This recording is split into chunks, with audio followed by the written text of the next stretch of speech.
5, the Stealth Dragon. At first sight, there appeared to be nothing at all in the stable. Stealth dragons are chameleons, which means that they can turn exactly the same colour as the background around them. And they are particularly good at it, so good that even as large as they are, their camouflage makes them practically invisible, which means that they can sneak up on a village or indeed a library without anyone realising they are there. It took a few seconds for their eyes to adjust and to see the faint ghostly outline of a very large sleeping dragon, the bottom of it exactly the colour and texture of the pile of hay he was sleeping on, the top just precisely the pattern of the wood he was leaning against, knotholes and all. "Isn't this just the coolest thing you ever saw?" sang Kamikaze excitedly, running her fingers along the creature's invisible side. "I've always wanted to ride one of these things." "Wow," breathed Hiccup admiringly. "Wow, wow, wow, wow, wow. Look at its tail spines, they're gigantic. But we can't possibly steal this dragon, Kamikaze." "Why not?" asked Kamikaze, vaulting onto the dragon-shaped block of air that seemed to be the Stealth Dragon's back, waking it up with a start. "Why not?" screamed Fishlegs. "Why not? This isn't just any old riding dragon. This is it's a secret military weapon. Magguts the Murderous and those scary warriors in his tribe are going to be turning over every stone in the archipelago looking for this dragon. And I don't want to be sitting on its back when they find it." Good point, Fishlegs. I often agree with Fishlegs. I don't know why. "Well, whether you lot come with me or not, I'm going to steal this dragon and pilfer that book and be back in time for tea," said Kamikaze, doing up the seatbelt on the saddle and gathering the Stealth Dragon's reins in her hands. "What are you hooligans made of?" she said teasingly. "You're not afraid, are you?" Naughty Kamikaze. Of course, Hiccup was not going to admit he was afraid to a small blonde girl a whole head shorter than he was. "I know I'm going to regret this," said Hiccup, climbing onto the shimmering mirage of the Stealth Dragon.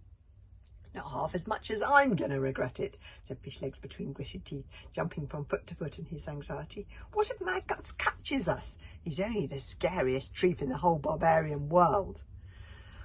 "He can't catch us. That's the whole point," grinned Kamikaze, "because we'll be riding on the back of an invisible dragon, and invisible dragons are untrackable. That's what makes them such great secret weapons. Stop worrying for once in your life, Fishlegs, and get up here and live a little." Fishlegs sighed and followed Hiccup onto the Stealth Dragon's back, and the two boys fastened themselves into the seatbelts on the saddle. The Stealth Dragon's tall, aerodynamically curved back spines soared up on either side of them, so that they were now as invisible to any onlookers as the Stealth Dragon himself. "Could we possibly go to the Meathead Public Library? It's just to the right of the Meathead Islands, on a small island called Forget-Me," said Hiccup, asking the Stealth Dragon very politely. "If anybody knows how to train a dragon, it's the Murderous tribe." The Stealth Dragon stood to attention and answered with military promptness, "Absolutely, sir. Anything you say, sir. Will that be all, sir?" "What a goody," muttered Toothless. "And off we go," yelled Kamikaze, giving the reins a wild shake. "Yikes!"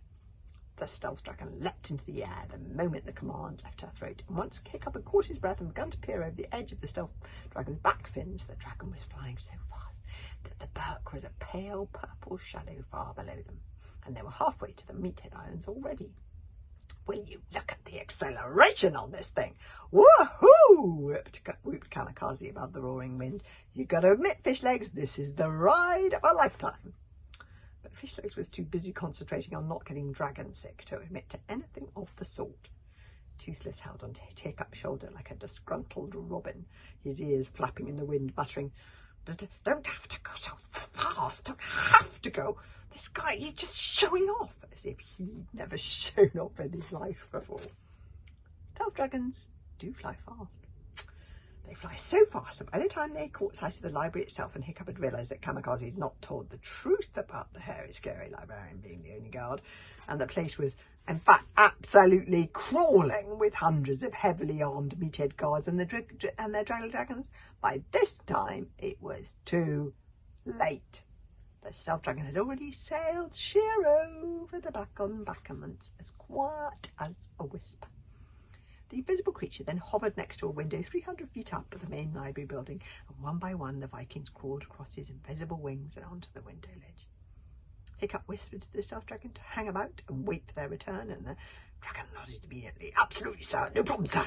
All you have to do is call, sir," the dragon whispered back, and he drew back to hover at a respectful distance away.